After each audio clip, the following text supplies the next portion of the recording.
बिस्मिल्लाहिर्रहमानिर्रहीम। अस्सलाम वालेकुम डियर स्टूडेंट्स, कैसे हैं आप? उम्मीद करता हूँ ठीक होंगे। मेरा नाम नवीद इकबाल और आप देख रहे हैं अपना चैनल इजी केमिस्ट्री 9-10, जिसमें केमिस्ट्री के प्रैक्टिकल्स और 9-10 के क्वालिटी लेक्चर्स देखने के लिए आपको मिलते हैं।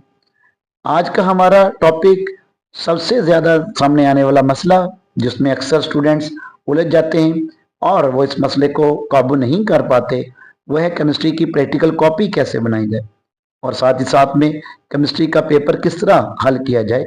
आज के टॉपिक में हमने इसे ही कवर करना है। ये मुकम्मल वीडियो आपको बहुत ज़्यादा हेल्प देने वाली है, इसलिए वीडियो से मुकम्मल जुड़े रहिए, एंड तक वीडियो को देखें, जिसमें हमने आखिर में केमिस्ट्री के प्रैक्टिकल का सैंपल कैसे क्या आता है, वो सैंपल किस तरह आएगा, पेपर को किस तरह सॉल्व करना है, वो भी डिस्कस किया जाएगा। वीडियो में आगे बढ़ने से पहले आपसे रिक्वेस्ट है, अगर चैनल पे नए हैं तो वीडियो को लाइक करें, चैनल को सब्सक्राइब करें और बेल आइकन को ज़रूर प्रेस करें, ताकि आगे आने वाली वीडियोस आपको बर वक्त नोटिफाई हो सके। आज का हमारा मसला कि केमिस्ट्री का प्रैक्टिकल कॉपी किस तरीके से बनाई जाए, उसकी नोटबुक किस तरीके से बनाई जाए। मैं आपको आखिर में जाके दिखाऊंगा, जहाँ पे कुछ सैंपल्स मैंने बनाए हैं। जी, आखिर में हमारे पास ये एक सैंपल नजर आएगा आपको, जिसमें ये देखेंगे एक प्रैक्टिकल सॉल्व किया हुआ है। अब देखें, अक्सर स्टूडेंट्स जो बहुत बड़ी गलती करते हैं कॉपी बनाने के दौरान, तो यहाँ जो आपकी ब्लैंक शीट है, उस ब्लैंक शीट के ऊपर पेन या मार्कर का इस्तेमाल करते हैं, जो कि इंतहाई गलत है। आपने ब्लैंक शीट के ऊपर कुछ भी पेन या मार्कर से नहीं लिखना। आमतौर पर शुरू में आप देखें, यहाँ पे आप लिखेंगे अपने प्रैक्टिकल की हेडिंग, जैसे कि हमारा पहला प्रैक्टिकल था, separate the given mixture of iron filling and sand by physical method. Physical method को आप यूज करते हुए सैंड और आयरन फिलिंग को सेपरेट करें। अब यहाँ देखें, आपने सबसे ऊपर मार्कर से हेडिंग लिखना है, मार्कर से हेडिंग लिखेंगे। उधर भी आप देखेंगे तो हेडिंग सबसे ऊपर आपकी आएगी, तो आपने सबसे ऊपर मार्कर के साथ हेडिंग लिखना है। फिर मटेरियल रिक्वायर्ड, कोशिश करें कि यहाँ कोई भी लाइन आप खाली ना छोड़ें, खासतौर पर उन प्रैक्टिकल्स के लिए जिनमें आपका प्रोसीजर लंबा है, बड़ा प्रोसीजर है, ज़्यादा लाइंस हैं उनको चाहिए, तो इसलिए आपने कोई भी लाइन यहाँ से वेस्ट नहीं करनी है। तो सबसे पहले आप अपना लिखेंगे, जो प्रैक्टिकल की हेडिंग है वो देंगे। उसके बाद मटेरियल रिक्वायर्ड की हेडिंग आएगी, और मटेरियल रिक्वायर्ड्स आपने पेन से लिखने हैं। हेडिंग आपने मार्कर से देनी है, जबकि तमाम मटेरियल रिक्वायर्ड्स आप पेन से लिखेंगे और जगह बचाने की कोशिश करेंगे। जैसे ये छोटा प्रैक्टिकल था, इसमें मसला नहीं है, मुझे पता था कि यहाँ तक एंड तक आपके पूरे प्रोसीजर लिखे जा सकते हैं, उसके स्टेप्स लिखे जा सकते हैं, इसलिए मसला नहीं है। खासतौर पर बड़े प्रैक्टिकल्स, जैसे मेल्टिंग पॉइंट्स के, बॉइलिंग पॉइंट के प्रैक्टिकल्स हैं, बड़े प्रैक्टिकल्स हैं, उनमें प्रोसीजर पूरा करना मुश्किल होता है। इसलिए आपने सबसे पहले क्या करना है, हेडिंग, मटेरियल रिक्वायर्ड का हेडिंग मार्कर से, पेन से आप लिखेंगे मटेरियल रिक्वायर्ड, प्रोसीजर, प्रोसीजर की आप हेडिंग देंगे मार्कर से, और ऑनवर्ड आप सारा पेन से लिखेंगे। अब लाइन से बाहर कुछ भी नहीं लिखना, ये मार्जिन लाइन है, इससे बाहर नहीं जाना आपने, मार्जिन लाइन के अंदर रहना है, और तमाम तर प्रोसीजर, उसके स्टेप्स आप पूरे कर लेंगे। जबकि यहाँ ब्लैंक शीट के ऊपर आए तो ब्लैंक शीट के ऊपर आपने सिर्फ लेड पेन से यूज करनी है, कच्ची पेन से यूज करनी है, यहाँ कोई मार्कर या पेन इस्तेमाल नहीं करना।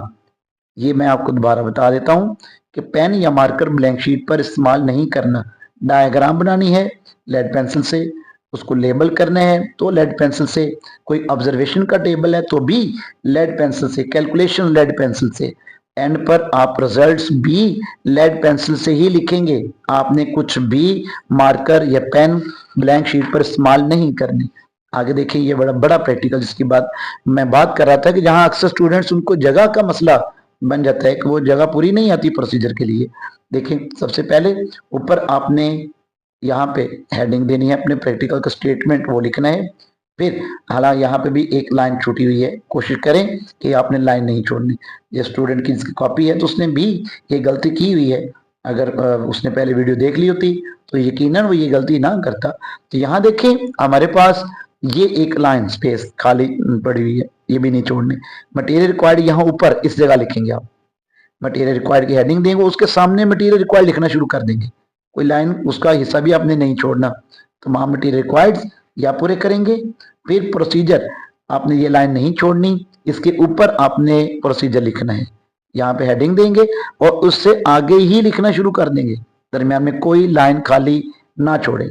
लाइन छोड़ना आपको एंड पर प्रैक्टिकल प्रोसीजर पूरा करने में मसला पैदा कर सकता है, इसलिए हमने कोई लाइन नहीं छोड़नी।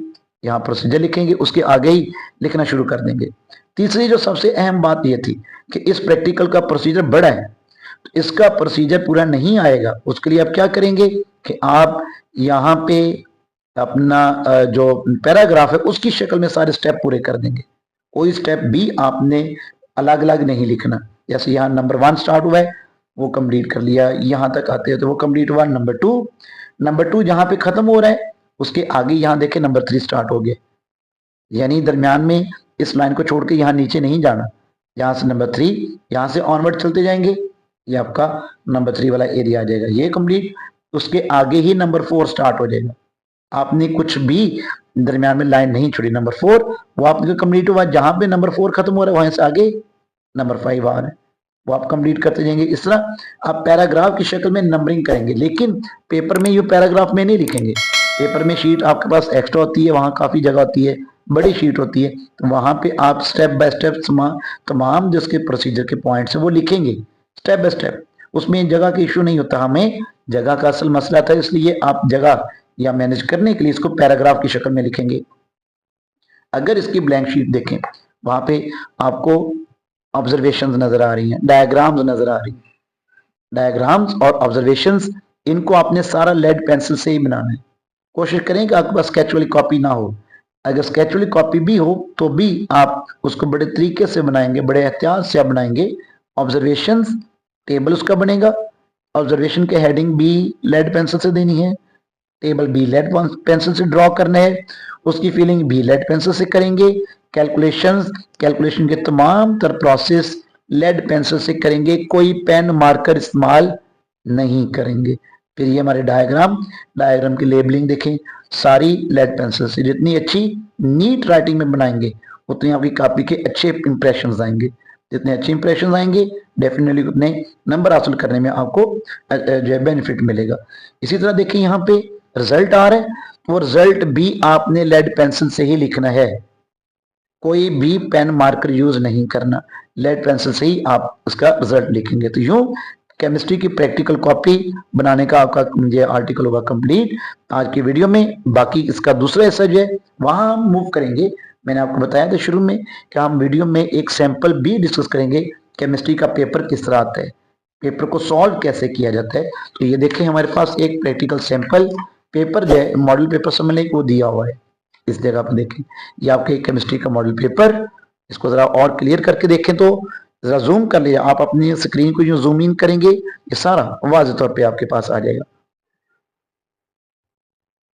जी स्टूडेंट्स देखिए यहाँ पे आपको 2 घंटे का टाइम मिलेगा। 30 नंबर का ये टोटल पेपर होता है, 30 मार्क्स हैं इसके, 2 घंटे का टाइम है। यहाँ पे 9th क्लास के 2 क्वेश्चन आपको आएंगे। एक पेपर में आपको 9th क्लास के 2 क्वेश्चन आएंगे। जैसे हमारे पास demonstrate the different solutions are conductor of electricity, दिए वाजे करें कि दिए गए सॉल्यूशंस, दिए गए मुख्तलिफ अशिया के सॉल्यूशंस बिजली के मूसल होते हैं, मूसल यानी कंडक्टर होते हैं। या अब दूसरी तरफ दिए गए शय एसीटोन का बॉइलिंग पॉइंट मालूम करें, determine the boiling point of given liquid acetone. अब ये उर्दू मीडियम और इंग्लिश मीडियम दोनों का पेपर आता है। आपने बोर्ड के मैट्रिक 9th क्लास के 10th क्लास के पेपर दिए हैं, आपको पता है एक साइड पे उर्दू मीडियम के लिए होता है, एक साइड पे इंग्लिश मीडियम के लिए होता है। यहाँ पे 12 मार्क्स का ये क्वेश्चन आएगा एक। अब इसमें आपने क्या क्या लिखना होगा, इसमें आपने मटेरियल रिक्वायर्ड, प्रोसीजर, तमाम स्टेप्स लिखने होंगे, और उसके साथ आप ऑब्जर्वेशन है तो उसका टेबल आप बना देंगे जैसे मेल्टिंग पॉइंट बॉइलिंग पॉइंट में था, उसकी कैलकुलेशन करेंगे और एट द एंड उसका रिजल्ट लिखेंगे। ये तमाम काम करने के आपको 12 मार्क्स मिलेंगे। ये 12 नंबर का एक क्वेश्चन है, उसमें material required, number 2 procedure, number 3 observation, number 4 calculation and number 5 result. Result के बगैर काम नहीं होगा, आप रिजल्ट बनाएंगे, उसका रिजल्ट लिखेंगे, उसके बगैर आपको उसके पूरे नंबर नहीं मिलेंगे। फिर उसके बाद 10 क्लास का भी आपको सेम यही प्रोसीजर के 2 आपको प्रैक्टिकल्स मिलेंगे। Identify phenol using ferric chloride test, ferric chloride test को इस्तेमाल करते फिनोल को आइडेंटिफाई करें, इसकी पहचान करें। या आप determine molarity of given solution sodium hydroxide, दिए गए सोडियम हाइड्रोक्साइड सोल्यूशन की वॉल्यूमेट्रिकली आपने मोलैरिटी फाइंड करनी है। वॉल्यूमेट्रिक एनालिसिस से आप चैप्टर 10 का ये प्रैक्टिकल है, बहुत इंपॉर्टेंट है, ये पेपर में अक्सर आता होता है। बॉइलिंग पॉइंट और मेल्टिंग पॉइंट, उसके साथ साथ ये आपके, अब देखिए एक आपका बहुत आसान सिंपल सा क्वेश्चन होता है और एक थोड़ा सा कॉन्सेप्चुअल होता है, इस तरह आपने करना। अब यहाँ 3 नंबर की नोटबुक है और 3 नंबर का ही वाइवा वाइज क्वेश्चन आपको मिलेंगे। यूं आपके ये कंप्लीट हो जाएंगे।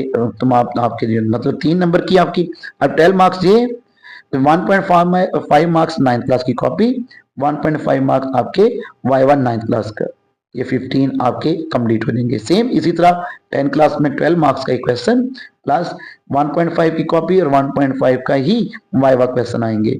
यूं आपके 15 मार्क्स यहाँ से। अब यहाँ बावजूद ये होता है कि एग्जामिनर अपनी मर्जी से आपको कह देता है कि आप ये नंबर 1 लिखें या नंबर 2 लिख दें, या इस 10 क्लास से आप, वो अपनी मर्जी से कह देता है, जो कि गलत है। असल में ये स्टूडेंट की मर्जी है कि इन दोनों में से कोई एक क्वेश्चन करे, लेकिन उस वक्त एग्जामिनेशन सेंटर में देखा जाए तो examiner he all in all होता है, उसकी ही मर्जी होती है, आपकी कोई मर्जी नहीं होती। इसलिए आपने तमाम प्रैक्टिकल्स, उनके मटेरियल रिक्वायर्ड, प्रोसीजर और तमाम उसकी जो रिक्वायरमेंट्स हैं वो पूरी करनी। केमिस्ट्री के पेपर में आपने डायग्राम नहीं बनानी, बायो में डायग्राम बनती है, या फिजिक्स में कोई सर्किट डायग्राम आ जाए या कोई ट्रुथ टेबल आ जाए वो बन सकते हैं। केमिस्ट्री में पेपर में आपने डायग्राम्स नहीं बनानी, वहां पे आपको material required, procedure, observation, calculation and results यही लिख कर आने हैं, कॉपी चेक करवानी है, अपने मार्क्स लेने। तो अगर आप इन हदायत पर अमल कर लेते हैं, तमाम प्रैक्टिकल्स की प्लेलिस्ट में जो मटेरियल मौजूद है, तमाम वीडियोस देख लेते, तो मुझे उम्मीद है इंशाअल्लाह अज़्ज़वजल आप अपने 30/30 मार्क्स निकाल सकते हैं। सिफारिशात की तरफ पढ़ने की बजाय पहले खुद से मेहनत करने सीखें। मेहनत करेंगे तो इंशाल्लाह आपके अच्छे नंबर आ जाएंगे। अगर अभी तक आप वीडियो को कंप्लीट देखने के बाद भी अभी तक वीडियो को लाइक नहीं किया, चैनल को सब्सक्राइब नहीं किया और कमेंट सेक्शन में अपना नाम नहीं लिखा, तो काइंडली ये काम तीनों करके जाएं। ये आपके ये थोड़ा सा काम हमें हौसला देता है, हमारी टीम को हौसला देता है, ताकि आपको क्वालिटी लेक्चर्स बर वक्त और मजीद अच्छे अंदाज में पहुंचाए जा सकें। अल्लाह हाफिज़।